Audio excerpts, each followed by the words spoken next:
Dr. Saidi ati mabungwe ambiri aboma angapite patsogolo ndi ntchito zawo ngati pali kumvana komanso ubale wabwino pakati pa adindo omwe akutsogolera mabungwewa. Pamenepa Dr. Saidi ati boma likuyembekezera kuti pakutha pa maphunzirowa akuluakulu otsogolera mabungwe komanso nthambi zina za boma akhala ndi upangiri wabwino wa momwe angagwirire ntchito zawo polimbikitsa umodzi, kuchita zinthu poyera komanso kupewa mchitidwe osakaza chuma cha boma. Pofuna kuti anthu athandize apresident kutukula dziko lino ayenereka kumagwirira limodzi. Mabodi asamapite umbali ina pamenenso management kupita mbali ina, tonse tiziona kuti cholinga chathu njani bungwero ndipo zimene zozo azichita mogwirizana ncholinga choti ntchito zonse za boma, ntchito zonse za maparaseto athu ziziyenda bwino. Zikatero tikhala kuti chifunofuno chathu kama chikhumbokhumbo chathu cha Malawi 2063 tichikwanirisa.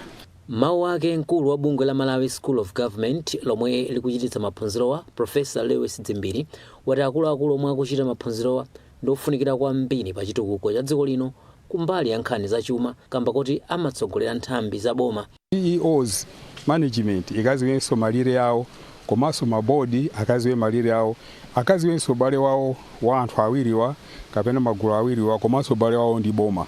Mukutero ndiye kuti boma lizakhala likutumikira anthu mokwanira komanso chitukuko cha dziko chipita pasogolo chifukwa mabodi amene wawa ndi amene akutumikira anthu munjira zosiyanasiyana. Maphunzirowa abweretsa pamodzi apampando amabodi amabungwe ndi nthambi za boma ndinso akuluakulu amabungwewa ndipo akuchitika pamutu olimbikitsa umodzi pakagwiridwe ka ntchito. Owen Mavula, MBC, Mangochi. Aphungu a nyumba ya malamulo m'boma la Mzimba ati ndokhudzedwa kuti anthu ambomali akhala kugwiritsa ntchito misewu yosakonzedwa komanso yoopsa kwa zaka zisanu ndi chimodzi zapitazi. Polankhula m'malo mwa aphungu ena pamwambo okhazikitsa ntchito yokonza misewu m'bomali, phungu wa Mzimba Southwest Akhumbo Kachali ati nzomvetsa chisoni kuti boma lapitalo silinayike patsogolo kukonza ndi kusamalira misewu zomwe zaphetsa ndi kuyika miyoyo ya anthu ochuluka pa chiopsezo. George Nkandawire wafika ndi ripoti. Malinga ndi Akachali nzomvetsa chisoni kuti boma lapitalo silinayike patsogolo ntchito yokonza ndi kusamalira misewu m'bomali zomwe zapangitsa kuti anthu adzivutika poyenda komanso ponyamula katundu. Iwo ati kukhazikitsidwa kwa ntchito yokonza misewuyi kukuonetsa kudzipereka kwa boma latsopano la DPP pothana ndi mavuto omwe anthu akhala akukumana nawo kwa nthawi yayitali. Akachali omwe ndi wachiwiri wakale wa mtsogoleri wa dziko lino ayamikiranso boma la DPP chifukwa chokweza ndalama za Constituency Development Fund CDF kufika pa 5 billion kwacha, ponena kuti kuonjezeraku kupereka mphamvu kwa aphungu ndi makhonsolo kuti akwaniritse ntchito za chitukuko zomwe zikukhudza mwachindunji miyoyo ya anthu. Msewu unowo unapalidwa zaka 6 zapitazo. Kuyambira nthawi imeneyo sunapalidwenso mpaka pano. Inu mukuziwa ndi mmene mvula yagwera masayikloni msewu panopa unafika poti ukulephera kuyenda. Koma msewu umenewu kuno ku Mzimba ndi mbali imodzi wofunikira kwambiri. Ndi anthu ambiri amene akhala kuvutika ndipo lero kuti msewu umenewu greda yabwera ikuyamba ntchito tikuyamika Ambuye chifukwa ndi chinthu chofunikira kwambiri ndipo chonyadisa. Komanso ndiwonjezere kuti kuthokoza boma chifukwa cha masomphenya a devolution pa chizungu kuti mphamvu zipite kwa anthu. Ndi 5 billion anatilonjeza ija ndi kukhulupirira kuti itithandizanso kuonesesa kuti misewu komanso ifeyo pa kanso tizipanga ma decision kuti tikalime misewu ngati mmene taganizira pano. Tindi chikhulupiriro kuti ndameneja ikabwera ithandiziranso kwambiri kuti misewu muno mu Mzimba chaka chino ilimidwe ndipo anthu aone kusintha. Bwana mkulu wa boma la Mzimba Emmanuel Bukutu ati ntchito yokonza misewuyi isintha miyoyo ya anthu chifukwa ithandiza kuti mayendedwe akhale osavuta komanso tetezeka. Tikuyembekezera kuti kuyambira lero mpaka pamwe mvula izakhale ikuyamba tikhala ndithu titapita mtunda ndithu wautali. Chachikulu ndichoti nthawi imeneyi tipeze zofunikirazo makamaka nkhani ya mafuta ndi masources ena othandizira enanso ngakhale kupanga service machina amenewa mabreds ndina zotero masources amene akhale ali ready. Chikhumbokhumbo chathu momwe mwamvera kale njoti ife ngati khonsolo tionesese kuti pakhale non-stop tisayimeso iyayi. Mugawo loyambali khonsolo ya boma la Mzimba ikukonza dongosolo lokonza makilomita 43 amsewu kuchokera pa Mzimba boma kupita ku Idingeni. George Kadawire, MBC Mzimba. Boma lati labweretsa nzika 30,000 mdziko muno zomwe zimavutika ndi zamtopola zomwe nzika zina za mdziko la South Africa zikuchitira anthu obwera. Nduna yoona ubale wa dziko lino ndi maiko ena a George Chaponda yanena izi ku nyumba ya malamulo pomwe apereka chithunzithunzi cha mmene ntchitoyi ikuyendera. Kuchokera ku nyumba ya malamulo, Austin Fukula wafika ndi ripoti. Ndunayi yati dziko la South Africa lathandiza ndi mabasi pomwe boma linatumiza mabasi 55 otengera anthu mdzikolo omwe akukumana ndi nkhanza ndi zipolowe.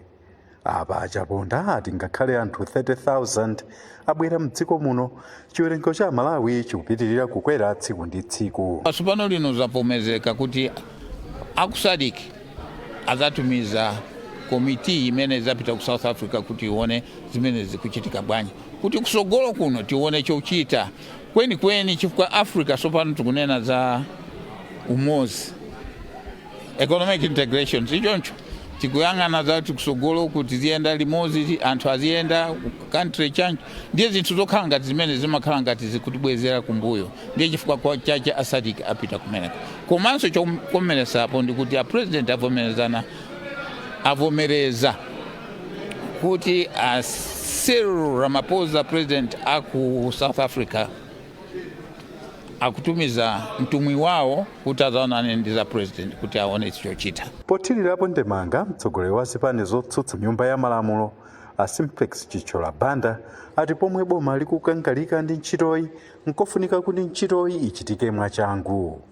Engagement yo bilateral kuti maministers akuno ndi maministers auko akambirane. Yachiwiri kuonetsetsa kuti pakhale dongosolo labwino kunoko kumudzi. Tiyike ma programs oti awathandiza anthu amene akubwerawo kuti moyo usakhale wopweteka kwambiri. Tangoganizani kuli ana ambiri amene asitsa school akubwera kuno, amene wakuyenera kuti boma lithandizire apite m'masukulu. Nkhanza zochitira anthu obwera mdziko la South Africa zinayamba mwezi wa Epulo chaka chino. Izitu zachititsa kuti Amalawi ena komanso nzika za mayiko ena zitaye miyoyo yawo ndi katundu kuonongeka mwazina. Nyumba ya malamulo ipitirira kukambirana nkhani zokhudza Malawi, mabilu, mwayi wa mafunso opita kwa nduna mwazina mpaka pa 31 Julayi mwezi uno. Austin Fukula, MBC Lilongwe. Mukonera nkhani izi kuchokera kuno ku MBC. Tiye ntonenso mitu yake. Boma lati mgwirizano wabwino pakati pa mabungwe ndi nthambi zonse za boma pakagwiridwe ka ntchito ungathandize kupititsa patsogolo ntchito za chitukuko. Boma lati labweretsa nzika 30,000 mdziko muno zomwe zimavutika ndi zamtopola zomwe nzika za dziko la South Africa zikuchitira anthu obwera. Ndipo mu nkhani za masewero, mphunzitsi wa timu ya mpira wa manja ya dziko lino ya Queens wati kusewera ndi timu ya Zimbabwe mu masewero ngopimana mphamvu kuthandiza timuyi kuti ikonzekere bwino mpikisano wa Commonwealth. Kukhala chiyole kuti anthu aziwerenga ngati mabuku koma ndi zinthu zofunikira kunena kuti pa ground zipangidwe implement. Mmodzi mwa akuluakulu ku bungwe la Standing Voice lomwe lachititsa ntchito ya kafukufukuyu Atuntufye Juma ati zotsatirazi ziwathandizira kudziwa momwe angagwirire ntchito ndi kufikira anthu makamaka achialubino moyenera m'madera omwe akugwiramo ntchito. Zithandize fetoka Standing Voice komanso a Janet kapena Bensanke zithandiziranso ma organization osiyana amene akugwira ntchito zofikira anthu amene ndi khungu la chialubino. Malipoti amati mdziko muno muli anthu akhungu la chialubino oposa 134,000.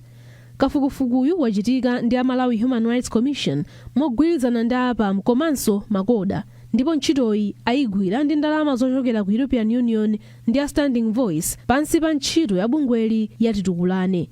Beatrice Mwape, MBC Lilongwe. Nduna ya maboma ang'ono a Ben Phiri yati boma lionetsetsa kuti ndalama za thumba la chitukuko la CDF akudzipereka mu nthawi yake makhonsolo onse mdziko muno kuti chitukuko chipite patsogolo.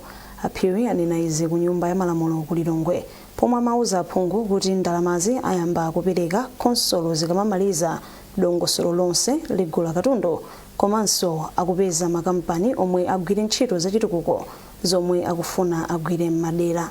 Padakali panopa makhanso ndoyembekezera achita advertise akufuna tsopano anthu amene akagwire ntchitozo. Remember, mukumbukire inuyo kunena kuti ntchito zikagwiridwe zija ogwira se akukhanso agwire se aboma ndi ma contractors. Ndiye padakali pano makhanso ambiri ayika m'manyuzi kuti afuna anthu odziwa kumanga. So anthu odziwa kumanga across the country ndi amene akuyenera kuchita apply. Akapanga apply, Minister of Finance ndiyo konzeka ndi ndalama kuti yapatse fee yoyambirira amene makha 20% yoti achite mobilizing kuyamba kumanga. Kwina akwadzilipidwa malingana ndi stage imene ali. Komanso quality ndi china chilichonse pa dashboard amene tikuchita launch aja itaonetsa inunso mutanena kuti ife ngatatola nkhani zimene akuti akumanga apazi ndiye zenizeni, because ndalama tikugwitsa ntchitozi ndi za msonkho wa Malawi. Amalawi akuyenera adziona value ya ndalama zawo. Ndikukhulupirira kuti next week, likely next week, in the course of next week, tikuyenera kuti tikhale tachita launch dashboard. Padakali pano amachita popularize and data ikulowa kuti tsiku limene tikuyitaneni kuti bwerani mudzaone tidzitha kunena kuti 10 tipite kuchitipa olo inu mutha kunena kuti 10 tipite ku Nkhatabe constituency yakuti pamene paja ikuonetsani MP wakudera kondani kuli ma projects anji. Bungwe la Malawi Revenue Authority MRA lati chiwerengero cha nyumba zomwe azilemba mukaundula wa ntchito za msonkho wa nyumba chafika pa 7,000 ku Blantyre ndi Lilongwe. Polankhula ndi olemba nkhani mu mzinda wa Blantyre, akuluakulu a MRA ati eni nyumba ambiri ayilandira bwino ndondomekoyi. Ogwira ntchito ku MRA akumayenda khomo ndi khomo ndipo akwanitsa kulembera nyumba 3,521 ku Blantyre ndi 3,788 ku Lilongwe. Ndipo mkulu wa zofalitsa nkhani ku MRA Patrick achita bwino watsindika kufunika kwa olemba nkhani pa ntchitoyi. Ndi nkhani yonena kuti MRA imayamikira kwambiri ntchito imene anzathu azolemba kapena kuti atola nkhani amagwira kwambiri potukula dziko lino. Ngati chilichonse chimene kupanga MRA kuti chimveke bwinobwino kunjako kuti anthu achidziwe chifukwa MRA ndi aboma.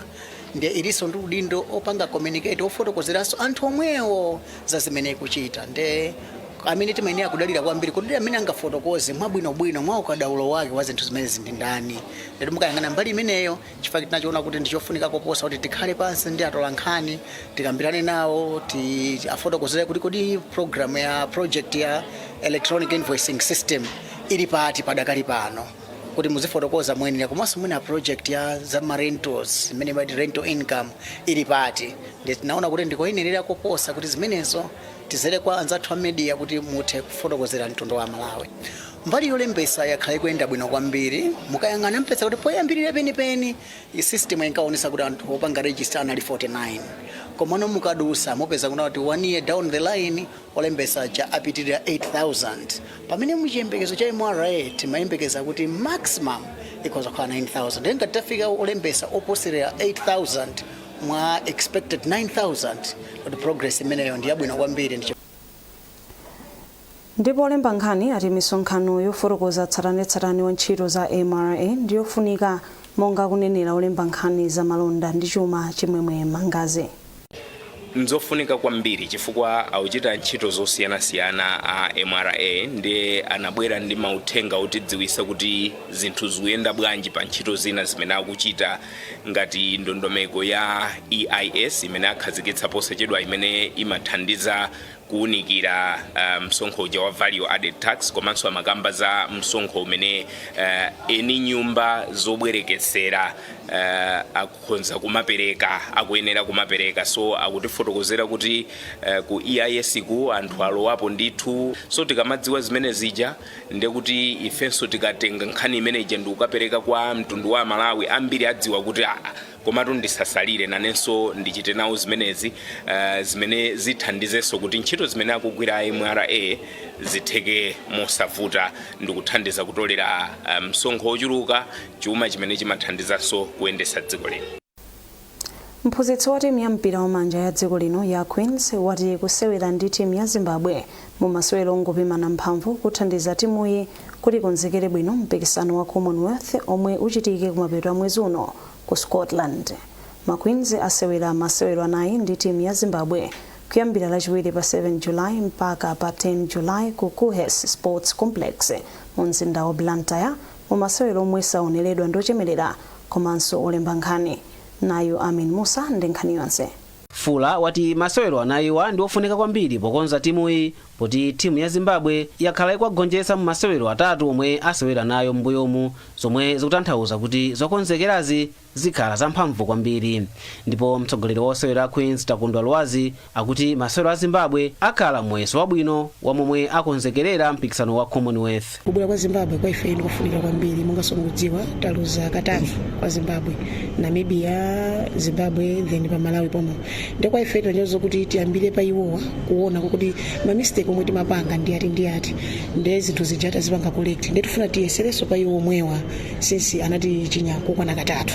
Naye mphunzitsi wa timu ya Zimbabwe Tapiwa Chilenda wati agwiritsa ntchito masewerowa pokonzekera masewero a mumpikisano wa pa dziko lonse. Mtsogoleri wa bungwe la NAMU Vitumbiko Gubuduza wayikira kumbuyo chiganizo chokuti masewerowa asaoneredwe ndi anthu ena kuphatikizapo olemba nkhani. Tikaulutsa magemuwa kapena kuwaonetsa pa TV, chimene chimachitika nchonena kuti maiko ena amakhala kubera kunena kuti kodi Malawi kusewera motani kapena mayimidwe awo ndotani, ndi amapezeka kuti amatenga information imene jayo mukukati konzekera game isanayambe. Ife tifuna kuti tikamakasewera ndi anthu ena akhala anthu odabwa kunena kuti kodi Malawi akusewera bwanji. Ndi ichi chitukena kuti mpofunikira kuti chinsinsi cha maseweredwe athu chikhale chikusungika kunena kuti anthu asatiwerenge. Timu ya Malawi idzanyamuka mdziko muno pa 14 mwezi uno kupita ku England komwe ikasewerenso masewero ena opimana mphamvu isanapitirire ku Glasgow mdziko la Scotland komwe kukachitikire mpikisanowu ndipo udzayamba pa 21 mwezi uno. Amin Musa, MBC Sport, Blantyre. Ndi nkhani imeneyo tafika pa mapeto pa nkhani zathu madzulo ano, koma tisanasiyane tionenso mitu ya nkhanizi. Boma lati mgwirizano wabwino pakati pa mabungwe ndi nthambi zonse za boma pakagwiridwe ka ntchito ungathandize kupititsa patsogolo ntchito za chitukuko. Boma lati labweretsa nzika 30,000 mdziko muno zomwe zimavutika ndi zamtopola zomwe nzika za dziko la South Africa zikuchitira anthu obwera. Ndipo mu nkhani za masewero, mphunzitsi wa timu ya mpira wa manja ya dziko lino ya Queens wati kusewera ndi timu ya Zimbabwe mu masewero ngopimana mphamvu kuthandiza timuyi kuti ikonzekere bwino mpikisano wa Commonwealth.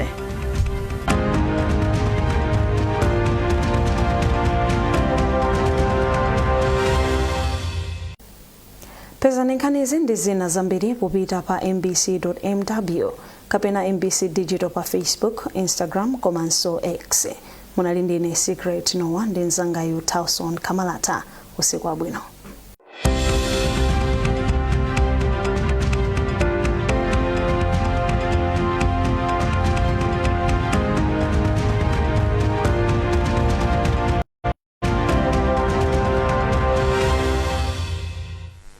Madzulo abwino panonse yakwananso nthawi ija ya zanyengo. Koma poyambirira tatiyeni tione mmene kunazizirira madera ena a dziko lino. Kunyika kunazizira ndi madigiri okwana 6, Mwazisi 7, Kumulanje 8, Kubolelo 9, koma kwa Vumbwe ndi Ukiya kunazizira ndi madigiri okwana 10.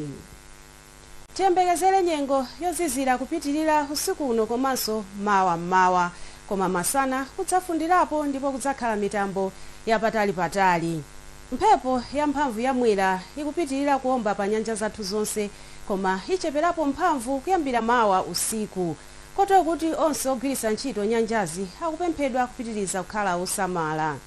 Izi zili chonchi kamba ka mphepo yochokera kumwera chakumvuma ya chinyontho pang'ono yomwe ikupitiriza kufika mdziko lathu lino. Ndipo usiku uno tiyembekezere nyengo ya mitambo yapatali madera a chigawo cha kumwera, koma chigawo chapakati ndi kumpoto tiyembekezere nyengo ya mitambo yochepa.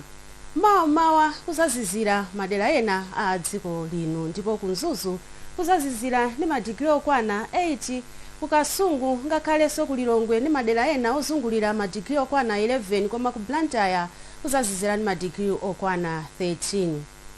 Maomwewo tiyembekezere nyengo ya mphepo nthawi zina koma ya mitambo yochulukirapo makamaka madera a chigawo chapakati ndi kumpoto kwa dziko lino, ndipo mvula ikhoza kuwaza madera amphepete mwa nyanja ngakhalenso ochepa mchigawo chakumwera.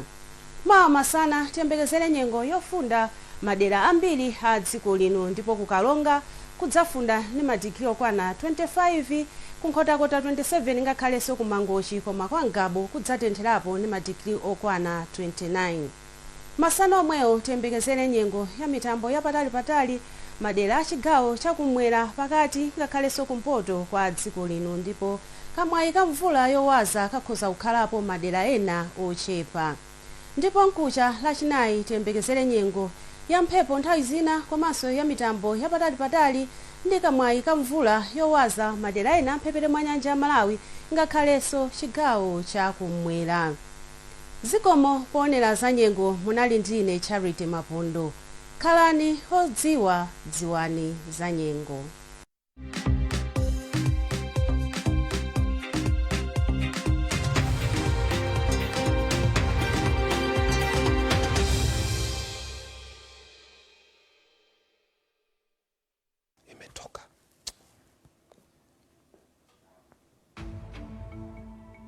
Coming to you live from Nairobi, this is Focus on Africa on BBC News. Our top stories. The battle for a strategic town in northern Mali intensifies as government and Russian forces clash with a coalition of separatist and jihadist fighters. We are at a strategic impasse between the Malian forces and the armed groups.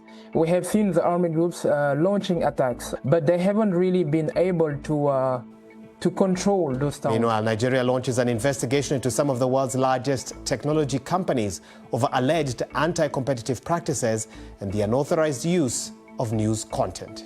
I think what's really significant with this story is that this is much bigger than Nigeria. So what we are seeing is that African regulators are more confident in governing the digital economy. And also coming up in the program, meet Kenya's eco-mamas, the women restoring mangrove forests and coral reefs along the coast of Lamu County, helping strengthen the blue economy that their communities depend on.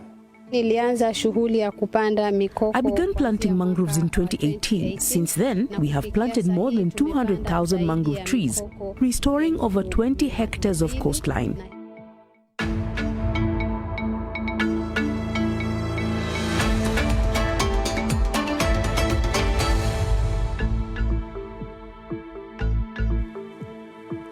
Welcome to the program. Always glad to have you with us. This is Focus on Africa. You're just in time. I'm Wahiga Waura. All right. Today we begin in Mali, where fighting has intensified as government forces backed by Russia's Africa Corps battle a coalition of separatist and jihadist fighters for control of the strategic northern town of Anefis.